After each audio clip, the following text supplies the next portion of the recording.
On the 29th of January 2014, the National Motor Museum at Beaulieu unveiled the fruits of an extensive research and restoration project focusing on the land speed record-breaking Sunbeam 350 HP. Before a specially invited audience, the full life history of what was once the fastest car on Earth and the challenges faced in restoring her to almost complete running condition were revealed. Welcome here. Thank you for coming on a day which is a special day for the museum, and obviously a special day for a particular really important exhibit at the museum. For those of you that don't know me, my name's Russell Bowman. I'm Chief Executive here, and I've got a good day today because I get up to say hello to you all, and then I don't have to do anything thereafter because I'm going to hand over to people who are far more expert than I.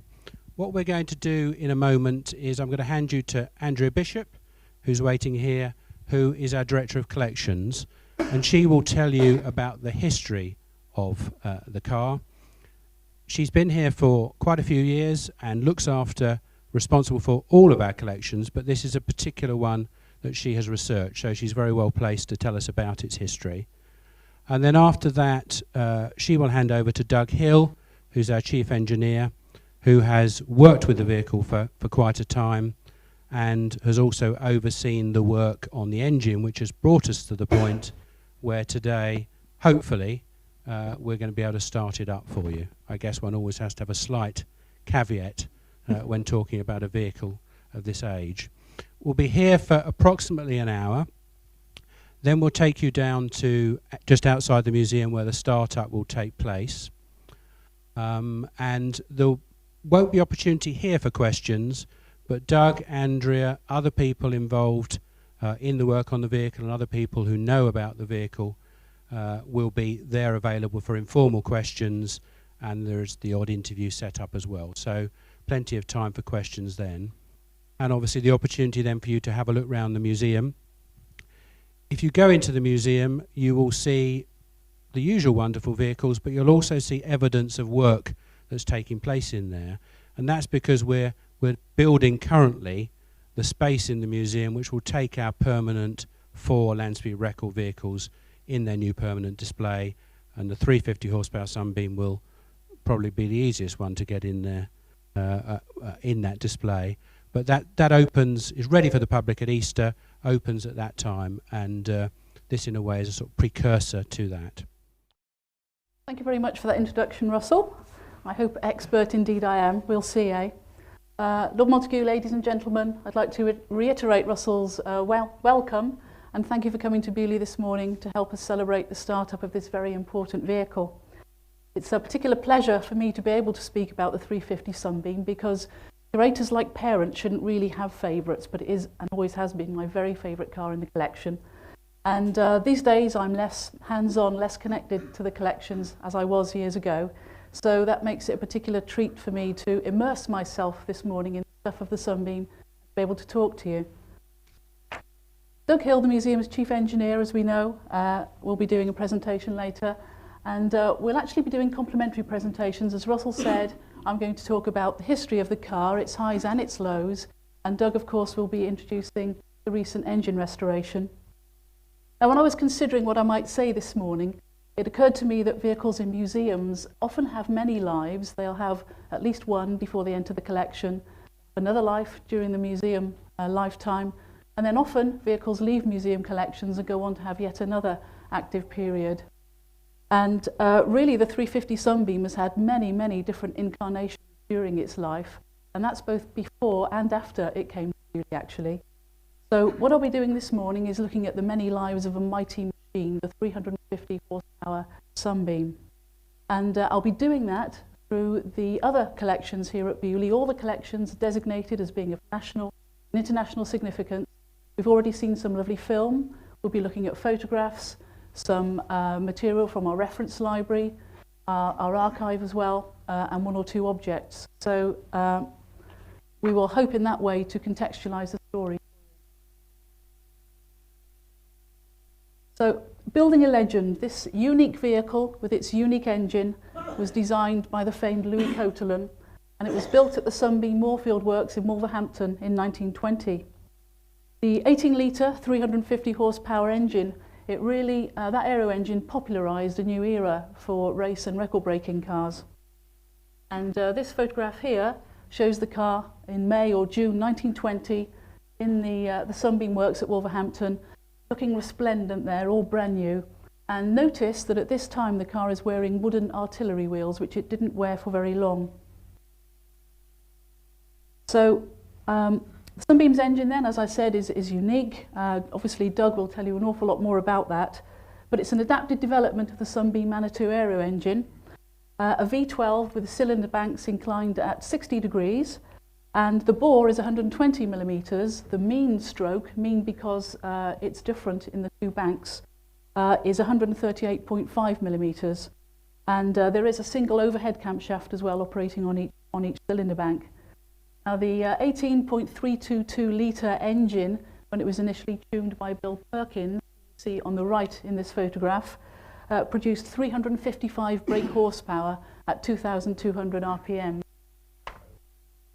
Now there was a lot of interest in the motoring press of the day, this building anticipation about what the Sunbeam would look like and what it would be able to do. And here we can see a few examples from our reference library. 3 miles a minute, this is a lovely article from the Motor of May 1920. And we can see clearly here that although the Sunbeam was used as a race car and indeed a hill climb car, it was conceived to challenge the world land speed record.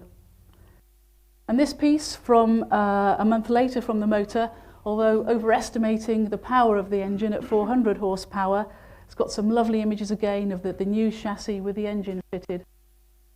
Prospective record breaker. Now this, you might recognise that image. It's the photograph I showed you previously, so we've got the photograph in our photographic collection. And here is that photograph used in an article in the Autocar of June the 19th, 1920. Again, we can see this kind of building anticipation of the potential of the car. So after all that press hype, unfortunately the early appearances of the Sunbeam produced some mixed results. This is an artist's impression of what the first outing at Brooklands would look like for the Sunbeam, tearing along the upper banking there, approaching the Members Bridge. And this sketch shows the unfortunate reality of that day. During practice for its debut race, which would have been the Brooklands summer meeting on the 19th of June 1920, Sunbeam, driven then by Harry Hawker, suffered a burst front tyre at the Members Bridge, and although he controlled it along the railway straight, the car did ultimately burst through a corrugated iron fence at 80 miles per hour. Surprisingly, Hawker was unhurt, and the car only suffered sort of front-end damage. Hawker had further bad luck on the 2nd of August at Brooklands when he stalled the car at the start, and unfortunately there weren't enough helpers there to give him a push, so a really unfortunate start to the Sunbeam's career. After this crash, we'll see that those wooden artillery wheels were replaced. It was a far better performance for the in the hands of René Thomas for the Sunbeam at the Gaillon Hill climb near Paris on the 10th of October 1920. Thomas competed in the unlimited class for racing cars, and on that day he established a new record for the kilometre-long hill. He climbed it in 20.6 seconds at an average speed of 108.3 miles per hour. This lovely drawing of the Sunbeam at Gaillon is by Brian de Greno, and that's from the Motor magazine. And a picture here from our photographic collection of the Sunbeam looking rather peculiar. That's because it was rigged up with this temporary seat on the side of the car, because the rules of the course demanded that you had a two-seater vehicle and you carried a passenger. So there was actually lead ballast on the floor as well. Note now that those wooden artillery wheels have been replaced by Rudge Whitworth wire-spoked wheels.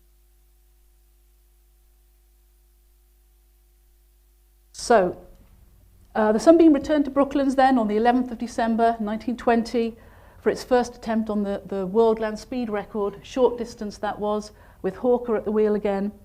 And on that occasion, the unfortunate Hawker had to put up with sleet, which made the Brooklands track, you can imagine, very slippery and very treacherous. But he did manage 2 runs, although he didn't take any records on that day. There was wheel spin as well, you can imagine. He did, though, achieve 124 miles per hour for the half mile and 121 for the mile, which I'm sure you'll agree was a very good performance under those awful conditions.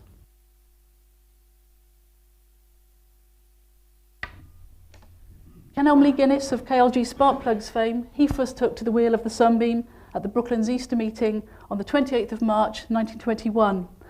And in the lightning long handicap, he finished second behind Count Zabrowski in Chitty Chitty, or Chitty, depending on which reference you read, Bang Bang.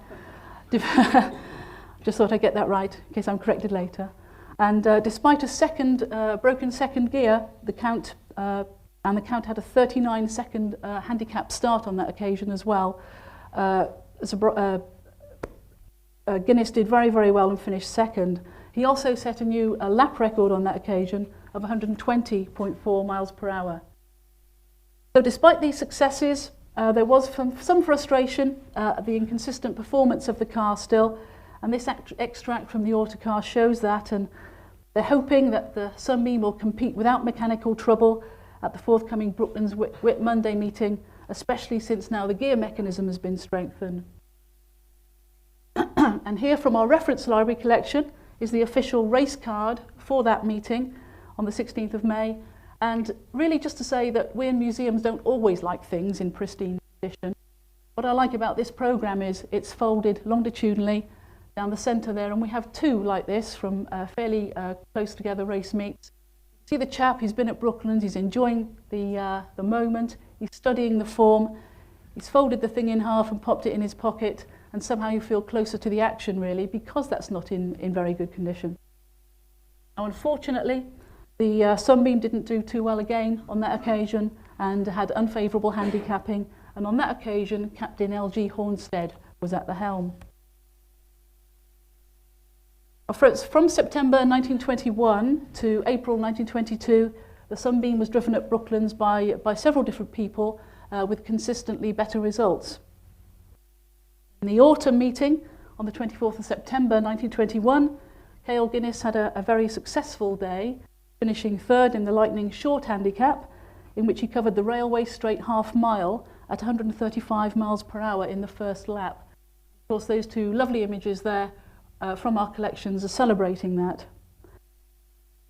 In the long handicap, he finished second by only half a wheel, with a race average speed of 111.59 miles per hour, and the winning car actually achieved only 101.34 miles per hour, and also had a 27-second start. So K.L. Guinness did very well on that occasion and was given a special cup to commemorate the thrilling race.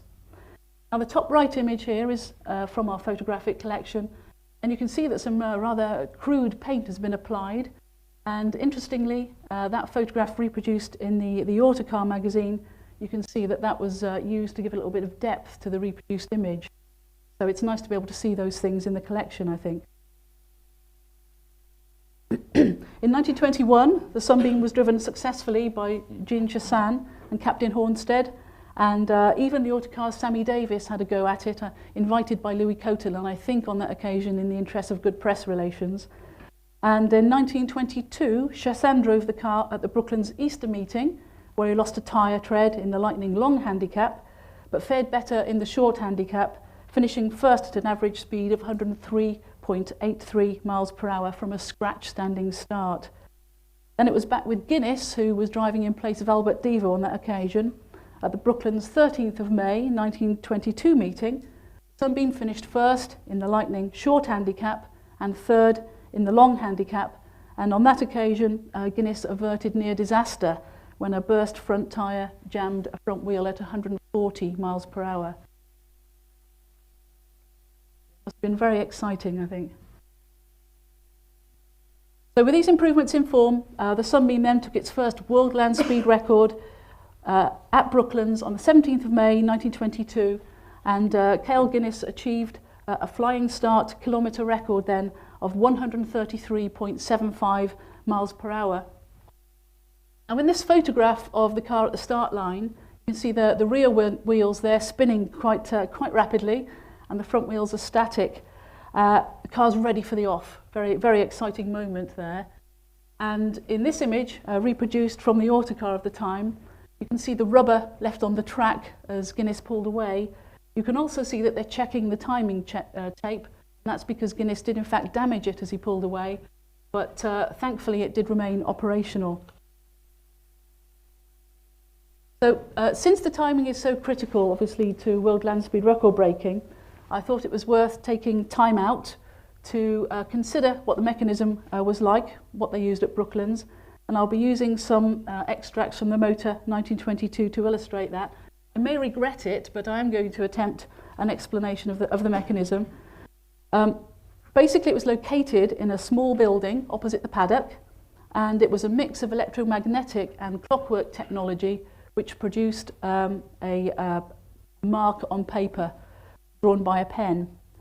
And a large pendulum, which you see on the left of this image, downstairs in that building, worked in conjunction with a recording instrument that you see on the right of the image, through which a strip of paper was drawn at a constant speed. And every double swing, every double stroke of the pendulum produced a nick in the pen line every 2 seconds. I hope you've got that. I'm not sure I have. Meanwhile, on the track, this is an image of the timing strips. Remember, we saw those in the previous image. Basically, these were laid down at the beginning and the end of the measured distance. And I think this is fascinating. They consisted of a rubber strip that was inflated with air. And inside of there are nickel silver strips that when the car went over, made a contact that activated another electromagnet which operated another pen alongside the original pen. And so a comparison between the nicks in those two, the constant one and then the one activated by the car, gave you the time. And apparently you could get an accuracy up to 1/1000th of a second using that device. So this is your treat and my treat after that tortuous explanation. A lovely colour plate of the Sunbeam at Brooklands at speed in 1922, and that's by Gordon Crosby, appeared in the Autocar in February 1929. Lovely image. I thought it was worth visiting very quickly the Sunbeam's last appearance at Brooklands. That has to be an important occasion, doesn't it really? And that took place on the 30th of September 1922. And I rather liked this imaginary image. Remember, this is well before Photoshop, but this is a made-up picture that appeared in the Autocar on the 5th of September, anticipating what a duel might look like between Guinness driving the Sunbeam and Count Zabrowski driving Chitty. And this is an actual photograph of that race, at the end of that race, where Guinness won his heat and the final easily, winning the category for over 5,000 to unlimited capacity cc at an average speed of 104.04 miles per hour. And so begin the Campbell era, a rather short but very eventful period in the history of the car. Malcolm Campbell had borrowed the Sunbeam on the 17th of June 1923 to compete in the Saltburn speed trials. He set a new unofficial world land speed record there of 134.07 miles per hour for the flying kilometre, and he actually reached a top speed of 138 miles per hour. But because they had only stopwatches and not the kind of mechanism that we just considered at Brooklands, the records didn't count. So Campbell decided really needed to purchase the car and set about the proper business of record breaking. He took the car to the international speed trials hosted by the Royal Danish Automobile Club at Fanø on the 23rd and 24th of June 1923. And here he set a new, again unofficial for the same reason, world speed record for the flying kilometre of 136.32 miles per hour and the flying mile of 137.72 miles per hour. His fastest speed one way over the mile was 146.4 miles per hour. And you can see that's recorded in this lovely mounted photograph we have in our photographic collection. He also won on that occasion the championship pennant for the best overall performance, irrespective of class. We note as well now that the word Sunbeam has disappeared from the bonnet of the car and a Union flag has appeared on the scuttle. During the first half of 1924, Campbell had the body of the Sunbeam significantly modified. It was recommended, I think, and designed by Bolton and Paul of Norwich, but as far as my research tells me, it was actually carried out by Jarvis and Sons coach builders of South Wimbledon.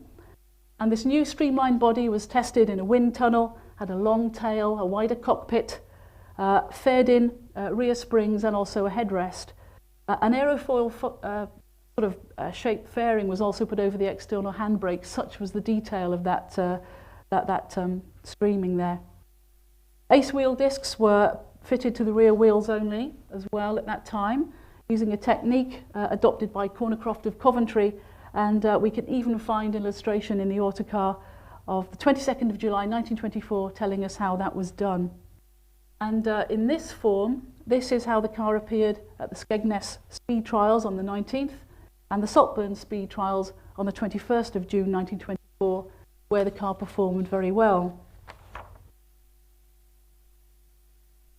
Now, before returning to Fanø in 1924, more modifications were undertaken on the car, and this included relocating the carburettor air intake to a position just behind the radiator, which Campbell hoped would give a mild supercharging effect.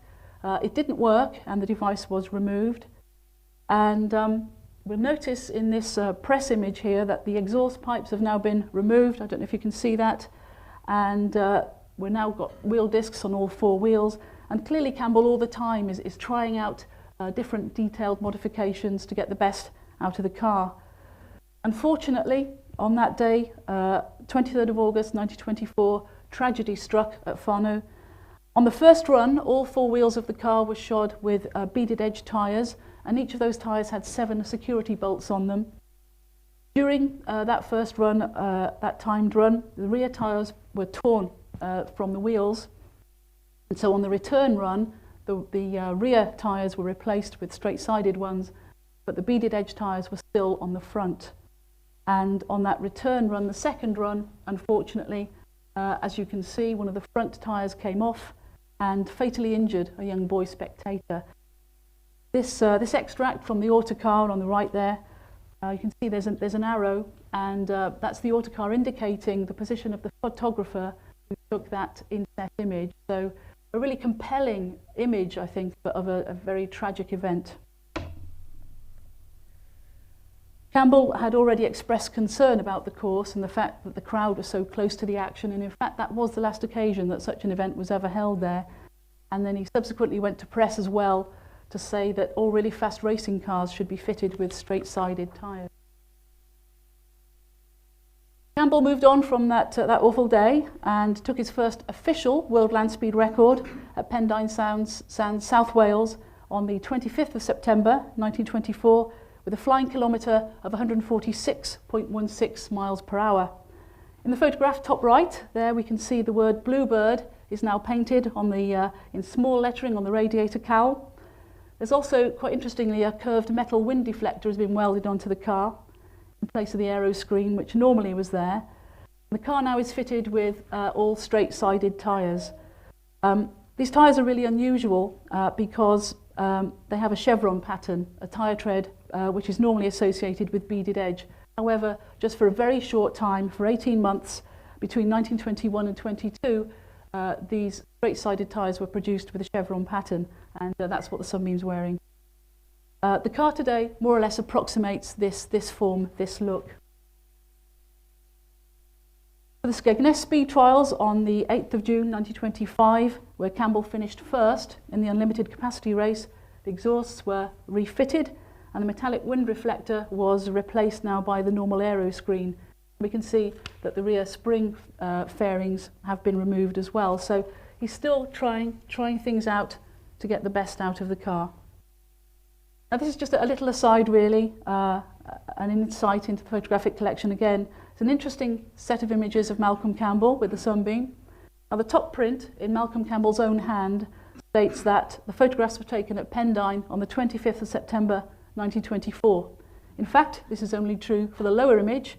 The upper picture is a close-up of him sitting in the car at Fanø on the 23rd of August 1924. And the giveaway, of course, is that metal wind deflector in the bottom image and the aero screen on the top. Campbell, of course, returned to Pendine the following year in 1925 and raised the world land speed record for the flying kilometre to 150.87 miles per hour and the flying mile of 150.77 miles per hour. So on the 21st of July 1925, Malcolm Campbell became the first to break the 150 mile per hour barrier, a feat that he achieved in our 350 horsepower Sunbeam. Now you'll notice the car has changed yet again. It now has a slightly longer radiator cowl. I don't know if you can see that. The exhaust pipes are back. New pistons had also been fitted to raise the compression of the engine. The aero screen and rear spring fairings have also gone. And clearly now the car is also painted all blue, even the bonnet. So in our 350 Sunbeam, Malcolm Campbell had taken his first two unofficial and his first two official world land speed records. And of course in 1931 he was knighted for his ongoing record-breaking achievements. Now this is a kind of a gratuitous slide really. It just shows some lovely objects from our object collection. The first two there is a 1:43 scale, a beautiful model of the 1925 Bluebird. And the second is a St. Christopher, which slightly postdates Malcolm Campbell's association with our Sunbeam. It's inscribed, "The Bluebird for luck to Claire from Malcolm, 31st of the 12th, 27. Claire Nielsen and her husband were friends of Campbell. So two lovely things from our object collection.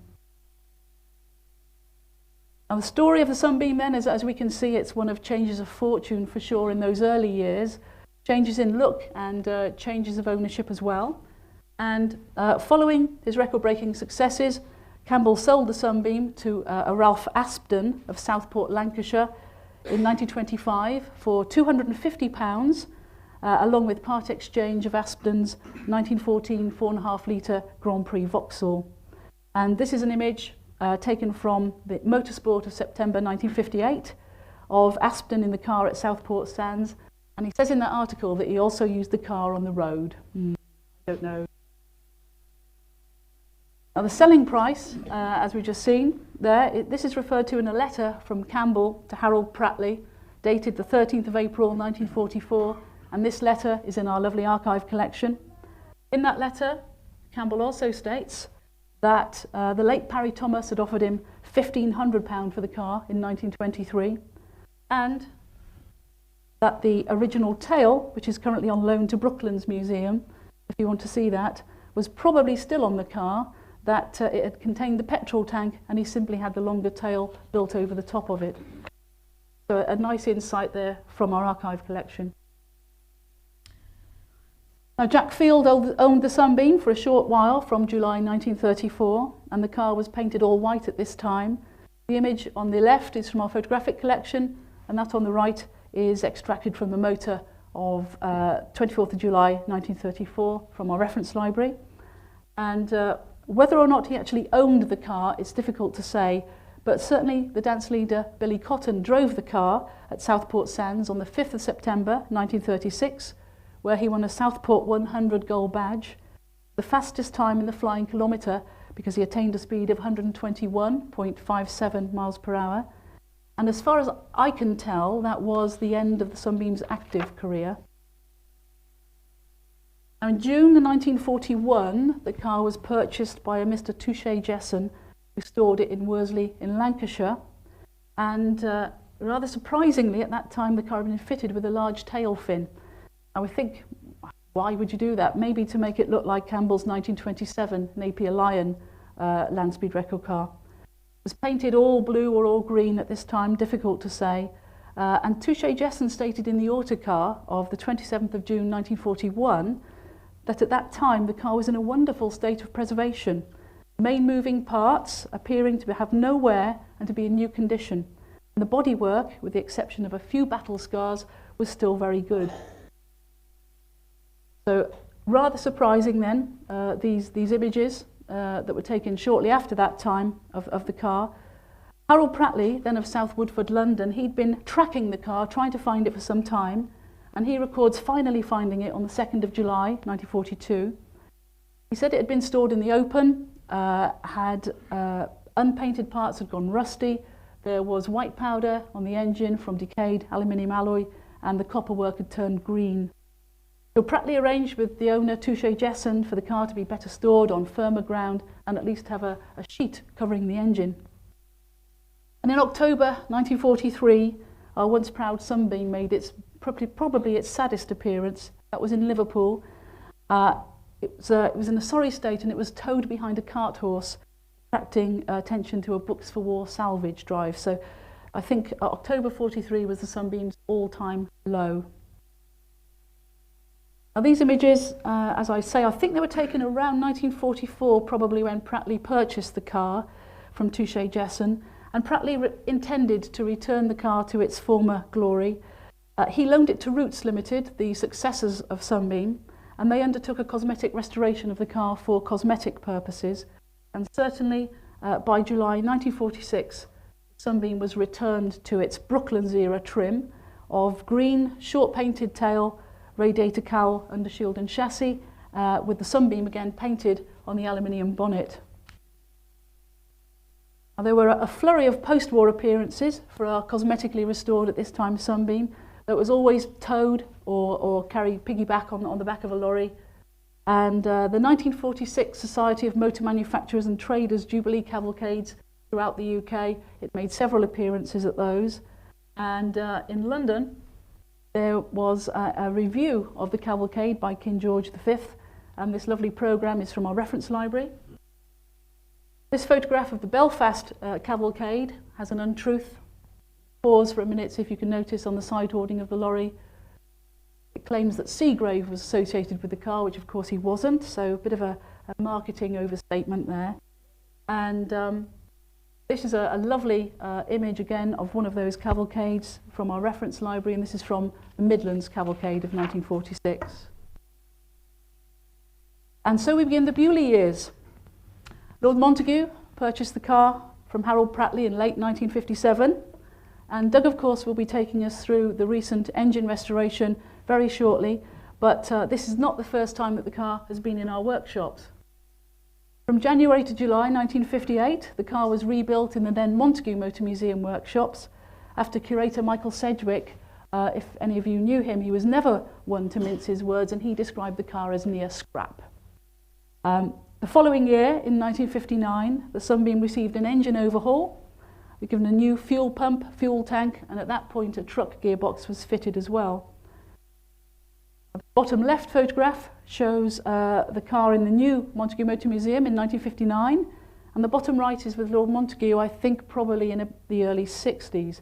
So by this time now, the car is in good shape and it's on display in the museum. Now, the first time out under Lord Montagu's ownership would have been the parade of historic racing cars at Silverstone on the 2nd of May 1959, where it would have been driven by Donald Campbell. Unfortunately, the car suffered a split gearbox in practice and it never actually ran. It did run, however, at the VSCC Parade of the Giants at Oulton Park on the 27th of June 59, when Lord Montagu was confined, unfortunately, on that occasion to driving in second and third gears only. And then from October 59 to March 1960, Lord Montagu took the Sunbeam, along with some other vehicles from the collection, as a static display on his Motoring Through the Years lecture tour of South Africa. Now, Lord Montagu drove the car on its last two outings, which both took place in 1962. That was Oulton Park on June the 23rd, where Lord Montagu had difficulty driving the Sunbeam, which had done well in practice, because on that occasion, unfortunately, there was some clutch trouble, but he did manage to complete 2 laps of the circuit. And then at the Festival of Motoring at Goodwood on the 14th of July, Lord Montagu drove the car on a 3-lap demonstration run, and also Donald Campbell drove it on that occasion on a lap of honour. And this lovely image here, we have a series of them in our photographic collection, shows Donald with his father's old Sunbeam and Leo Villa with Bluebird CN7 exchanging a fond glance at that same event. And in a moment we'll see some brief film from Goodwood in July 1962. And so the countdown to today. In 1987, the museum rebuilt the Sunbeam and completely changed its look. So we stopped it, we took it out of its cosmetic Brooklands trim, and we made it most closely reflect the way that Malcolm Campbell had made it look in 1924 with the long tail and the Bluebird paint job. I think this raises an important question, an interesting question about the decisions we make when we restore vehicles, about what period of the history of that vehicle we reflect when we undertake the restoration. 6 years later, in 1993, the car was prepared for an important Sunbeam anniversary event, and of course we hoped that the car would run for the first time since last being driven by Lord Montagu in 1962. Time was tight, but the car was prepared, and we all gathered around the arena in the grounds here at Beaulieu to hear the mighty roar of that Sunbeam engine after 31 years of silence. The car ran under its own power for a short time, and unfortunately disaster struck then when a conrod and piston pushed right through the sump and crankcase. And the Sunbeam, of course, has made many static appearances since that time, but I'm going to stop my story there because Doug will be picking that up. But I just wanted to close with these last reflections. Today is a very significant occasion as we celebrate the start-up of this important vehicle and the completion of the engine rebuild after all those years and all the work that Doug and his team have done. 350 horsepower Sunbeam is whole again, and I know Doug is planning to thank you all and those particularly who have been involved in supporting the project. Some of you are here today. I just wanted to add my personal thanks to you as well. And just to reiterate what Russell said at the beginning, which is very soon, in this 90th year of Malcolm Campbell taking his first world land speed record in our Sunbeam, and the 50th year of Donald Campbell taking the wheel-driven land speed record to 403.1 miles per hour, which he did on the 17th of July 1964.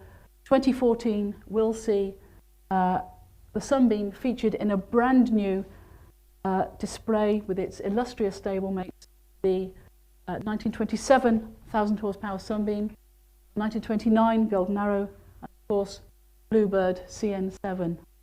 So it remains only for me to thank you for listening. Thank you very much.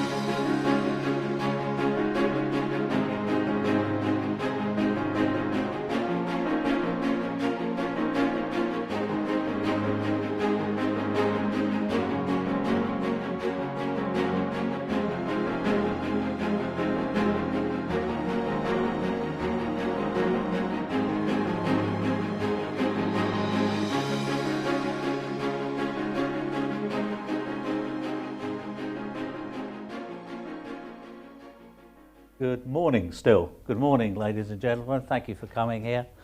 I'm going to say thank you loads. I've got my handy catanoia here, so I'll be pointing to bits and pieces of the engine as we go through. I'd like to thank Andrea for that wonderful talk, the history of the car. There's lots of images that have been new to us, and it just shows the enormous scope of our archives here. Sound and film, photographic, and many, many small objects, and the Motor Museum just being the tip of the iceberg, as they say. So the first picture I'm going to show you is Sir taking the land speed record. Look at that look on that face. I mean, it tells you he's hanging on. I mean, when you see the car, 150 miles and that, come on, I mean, it's saying something. With those skinny tyres on sand. And we'll go to look at some streamlining around the handbrake, but you can see elements of the streamlining all around the springs and the braking mechanism and bits and pieces like that. Very important pictures for us to see. It's got the exhaust system on there, which we don't have at the moment, but just a fabulous, fabulous look. What a great picture that is.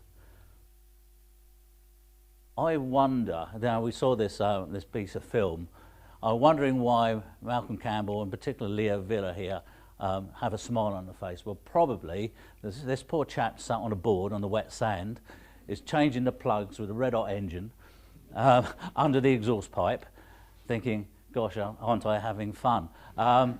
We do know that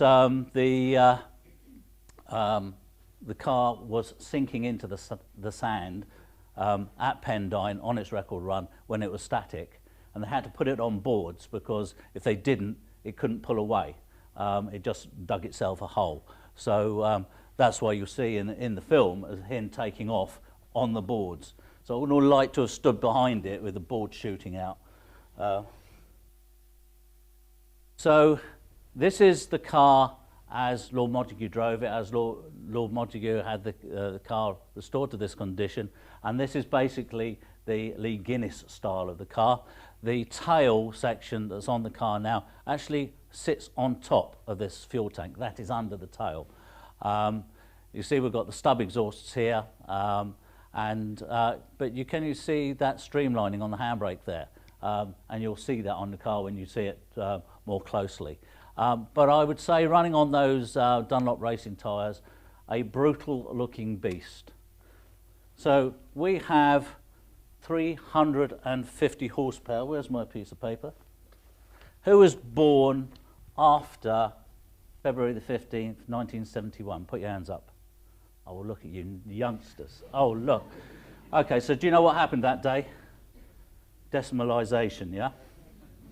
Okay, so for those of you born after that date, 260 kilowatt engine, okay? For us oldies, 350 horsepower, or, according to my convert on my iPhone, 224.5 million calories. That's a hell of a lot of Mars bars, isn't it? Anyway, to make that, so if you've got a couple of million, 1,000 million Mars bars. So what made us then take this car? Okay, we've got the long tail on it, it's blue, we're recreating the 1925 look car. What made us do that? Take the engine out of this frame. Now, I'd like to say at this point, Sunbeams were pretty much like McLaren, bespoke racing cars. This is a specially built car for sprints and speed records and racing. And that is a very, very special engine. People say aero engine, but this isn't an aero engine. It's a derivative of an aero engine, but they say Sunbeam Manitou and Sunbeam Arab has been quoted with the engine configuration. So here we go. Let's stand and put me right in a minute. Sunbeam Arab was a 3-valve per cylinder, single overhead cam V8 with blocks of 4 cylinders. The Sunbeam Manitou was a V12 with blocks of 3 but twin overhead cam. Thanks, Philip. And so we haven't got either here. We've got blocks of 3 with a single overhead cam. So that means that these cylinder blocks had to be cast. They're special. The cam covers, the crankcase, because we had the reduction gear for prop drive on aero engines, some crankcase, etc., etc. So a one-off engine, okay? So this is why we took it apart, because after that, the engine seizure, you could, if you knew where to look, stand at the side of the car and look at the insides. Someone said to me that his entrails became his extrails. But anyway, this is a pair of con rods and slave rods, which I'll show you in a second, and you can see how it's punched its way out the side of the engine. Now, what caused this? Old Castrollar jelly getting in the oil journals and seizing a big end, and steel goes blue at 337 degrees C. Okay, so that was getting pretty hot, probably went red hot, very light conrod ends, and it punched its way out, and it actually didn't do us a lot of favours. You can see the crankcase there. you can see, does this look familiar, Terry? This is where the conrod came out, the conrod assembly came out. You can see the bruising here. You can see bruising on the crankshaft. There's blue marks on the crankshaft, bruising here. But luckily it was all within salvageable tolerances. There was a bend in the crank, but only minor, because I'll show you a picture in a minute. The crankshaft is well supported. But so when we got all the bits and pieces together, we actually were a bit amazed. Now this is a picture of the new conrod assembly. Okay, here's one I prepared earlier. Here's an old one, and you will be here for you to look at.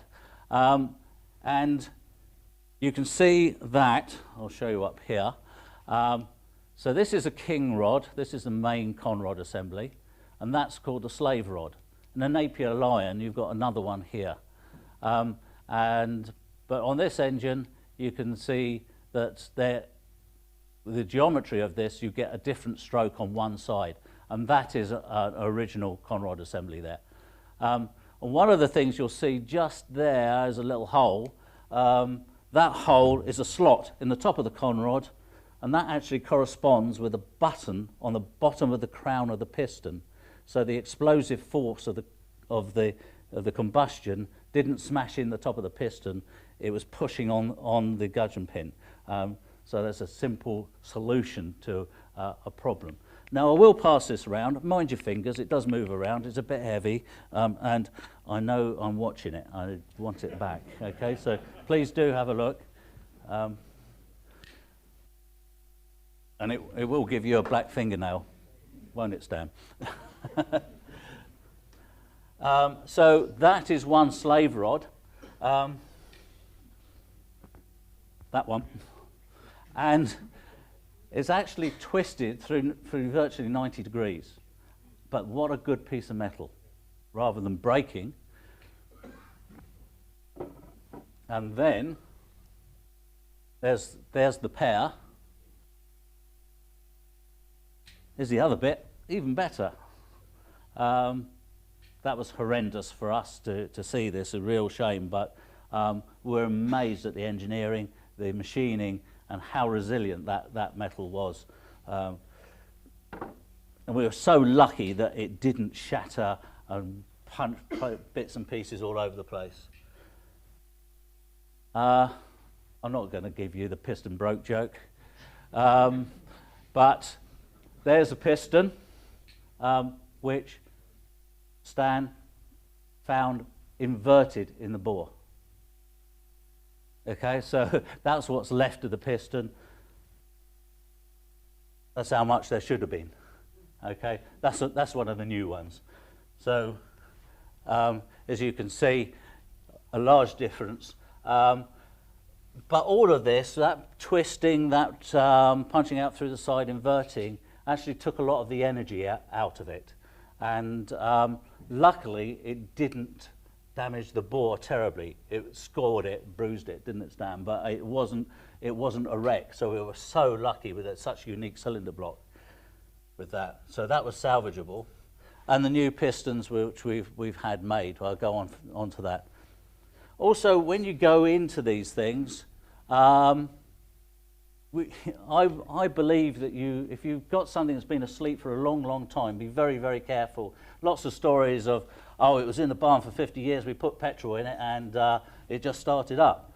Well, we have a decay trick in the museum, that story was true, but it did start up. The piston rings were stuck, it filled the crankcase up with petrol, and it blew it to bits. Stan found this in the engine. This is the end of the camshaft, oil-filled camshaft, hollow camshaft, and there should be a cap on here. And if it had run too long, the result would have been that the valve gear would have starved of oil, because most of the oil pressure in the camshaft would have dissipated out of the end cap. So that's another good reason for going in there. And just because it's an old engine, don't think it's not complicated, because that's part of the valve gear. the better one there. That's the engine, assembled engine. So you can see all lightened rockers, etc., aero technology. 3 valves per cylinder, 1 inlet, 2 exhausts. Okay, and you could see how catastrophic that would have been if that lot had got starved of oil. So it certainly keeps us thinking. And when the engine was coming apart, we had a massive problem with research and whatever, and finding what was right, because this is a one-off engine. We went and looked at old manuals and found old drawings, and this indeed is a Manitou engine. And we were sort of scratching our heads momentarily thinking, what on earth's this by the magnetos? Well, it's actually an advance and retard mechanism, but with them you could get up by the engine and wobble it about, but not when you're driving at 150 mile an hour in wet sand. Now you can see the difference in stroke. It's quite clear there. Okay, so if you did a calculation of that side and multiplied it by 12, you've got 17 and a bit litres. Add that one and you actually have 18.322 litres. But that then causes you all sorts of problems where you're trying to work out the timing and think the engine through. You've actually really got to get into the mindset of the guys who built the engine. And just a little issue with timing. When the engine stopped, it didn't stop on top dead centre number 1, I'm afraid. So Stan had to be very, very careful when taking all of this apart with the markings, etc. You can see there's an arrow there, but it was it took a lot of thinking about. And so when you see pictures of it coming apart, you'll see trying to get the damaged bits of it, off so we could rotate the engine to get it into the right place and things like this. Now, those of you who have been inside a Rolls-Royce engine, as one does, will probably recognise this configuration. Mud plug, sludge hole, whatever, bung in the end of the crankshaft.com, whatever you want to call it, but these are sort of cotton reel shaped bungs with a bolt through the centre of the big end and the main bearing journals. And you take those out and all the centrifuge sludge in the engine is forced out to the outside edge there. Well, the oil hole is there. Well, if you put fresh oil in these things and you start them up, that wedge of sludge slips round, blocks up the oil hole, and then that's goodbye engine. And it's a lot of people with Rolls-Royce and Bentleys have fallen foul of that. Also, I'd like to point out, if you look in the end there and round here and there, all of that is old gooey Castrol R. We were assured that some solvent that we put in would take all of that out, but clearly not. It was a Castrol solvent, wasn't it, Stan? It came directly from solvent, from Castrol. But you can see this is after Terry Formal's hard work. Thank you, Terry. This is the crank in situ in the crankcase, but you can see we've got 7 main bearings here. You see how well supported that crankshaft was, which really saved it, the robustness of the construction of the engine. And you can see we're starting to put on the conrod assemblies that were manufactured for us by Arrow Engineering. This is some fabulous work. If you can look up there, you can see maybe a little bit of bruising. And if you look there, looks like it's been in a boxing ring. Well, that's metal stitching. Thank you, Nick. Nick Hood, Sherlock, stitched it all back together. A bit of a jigsaw puzzle, all the bits that we managed to pick up from the grass and the floor and all of that, and a couple of fill-in bits, the crankcase and the sump.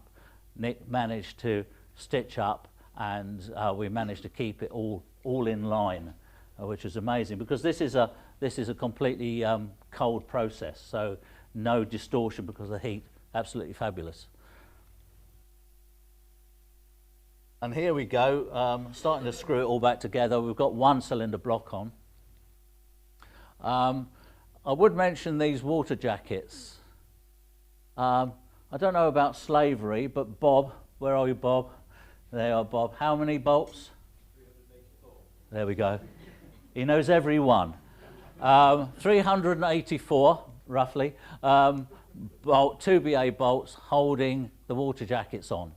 These water jackets were cut, then every hole had to be lined up with the threads on the engine, and every one of those bolts had to be manufactured with the concaved heads, and every one of those threads had to be hand cut.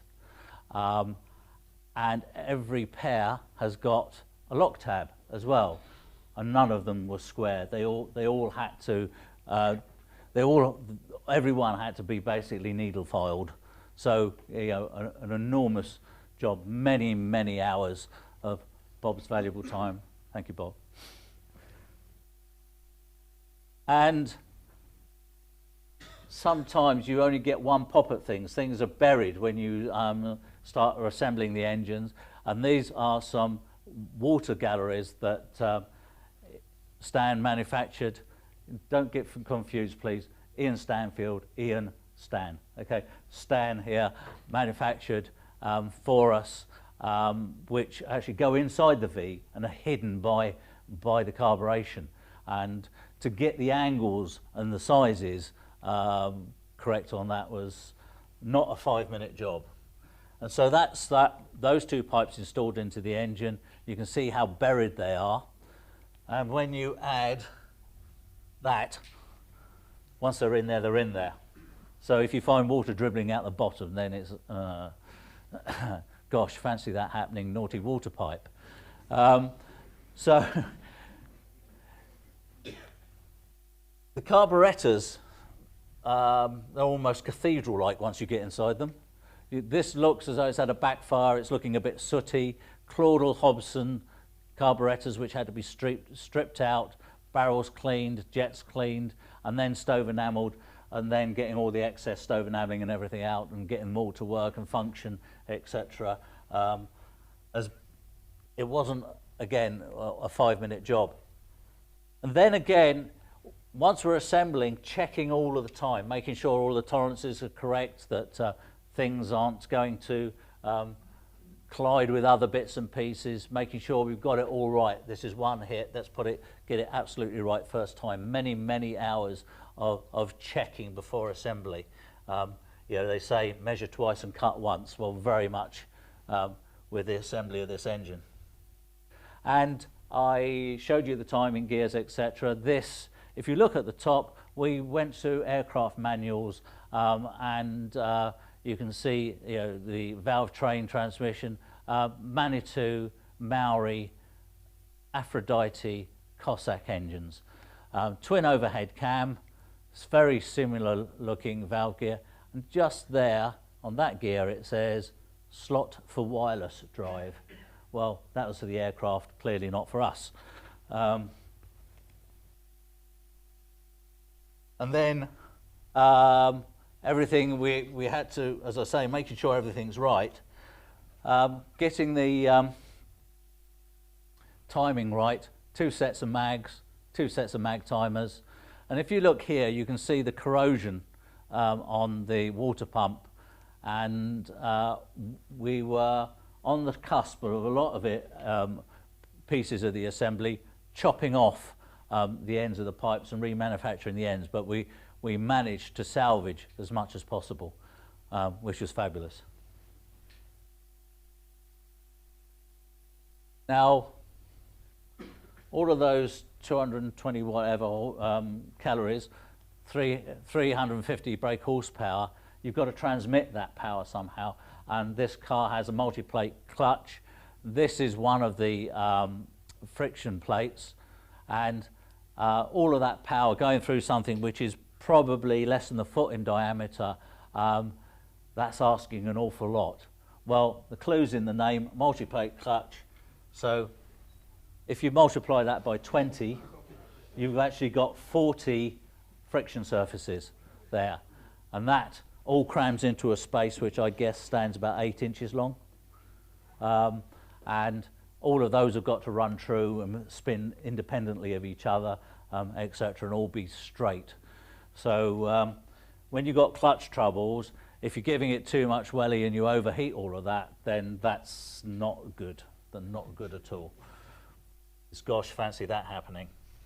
And so we know we've got all this power. We know ultimately we're going to be driving the car despite its gearbox. Did you notice a common thread all the way through Andrea's talk? Gearbox failure, gearbox, gearbox. Always was a bit weak point of the car, and I'll show you an image in a minute. However, if you look there, that's old gearbox oil, and you can see the teeth marks of the crown wheel there. Well, all of that oil had to be chiseled out and turned into a shellac. That's all dust, and that took hours and hours and hours, didn't it, Mitch? Chiseling away, thinking, what have I done to upset Stan to give me that job? And all of that got into the bearings all the way through the back axle. It was absolutely solid. I mean, it's got no diff. It did push along, however. Those are the thrust bearings, or that is the thrust bearing. So all of the sidewards force of 350 horsepower is pushing against that.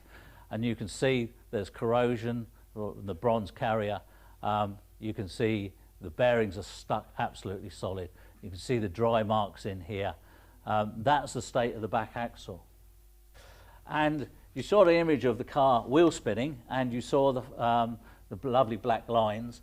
Well, Malcolm Campbell said when he was racing it on sand in sprint races, everybody left him because he was wheel spinning so much. But once it gripped, no one could catch him once he got past them.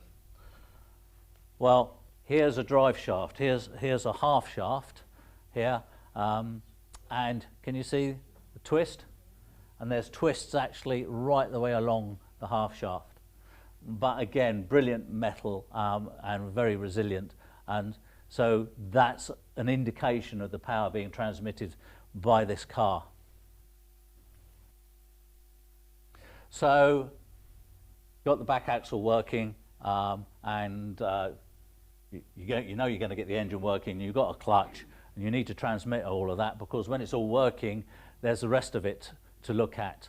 And we took the opportunity to clean up, refurbish, repaint the chassis, and check things such as the steering box, the control mechanisms, etc., to make sure everything's going to work. And you can just see, sneaky poking its head around the corner, an Albion gearbox. Okay, that's 3.5 ton truck. Yeah, 3.5 ton. 35 horsepower. Yeah, 35, a tenth of the horsepower. 35 horsepower. That's where I got the 3.5 from, wasn't it? Anyway, and there it is in the car. You can see the finesse that the metal plate's being cut there, and so I don't know if it was a local farmer that did this or whatever, or whether he chewed it. Anyway, so that's the gearbox that's in the car at the moment. The original gearbox is missing, gone, no idea. If anybody's got a spare gearbox at home, then that looks like the image of the car, the top of the gearbox when it was in the workshops, Lord Montague's workshops. But the only clues we've got is a weird second gear lay shaft, 4-speed gearbox, and it was always a problem to the car. We are going to have to do a lot more research, and in that research we wouldn't be where we are today if it wasn't for the help of a lot of the people that are here to supplying parts, time and expertise to manufacture a lot of the parts of this engine, and the Sunbeam Talbot Direct Register and all their members of their enthusiasm giving us the information and making sure the information we've got is correct. So here's a car as it is today. It won't have the bonnet on when we see it, Okay, it will be sat out there, so you can see, not the oily bit, it's too shiny to be oily, but you see the engine. I would like to say that this car, Lord Montague bought it in 1957, okay, so 37 years old. Here we are, 56 years on, and it's still in Lord Montague's ownership. So the lion's share of the car's history has been with Lord Montague. The car would not be here, we would not be running it, it would not be preserved if it wasn't for the inspiration and the diligence and the motivation that Lord Montague has given us all, and that's why we're here. So I'd like to personally say thank you, boss. It's a privilege, really is. Thank you.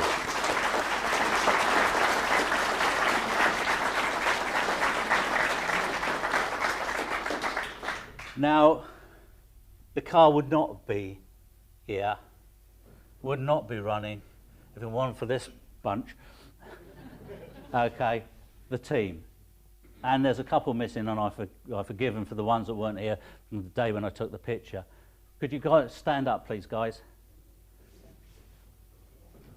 Come on, guys.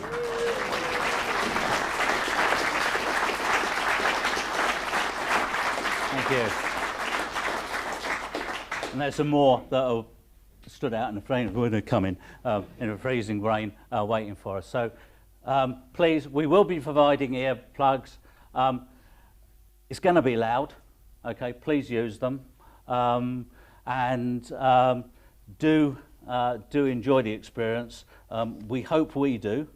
And when they ask us, where's the thing that starts the engine? Well, he's down. He's just been pushing the car, and you'll see him swinging it because that's how we're going to start it, on the handle.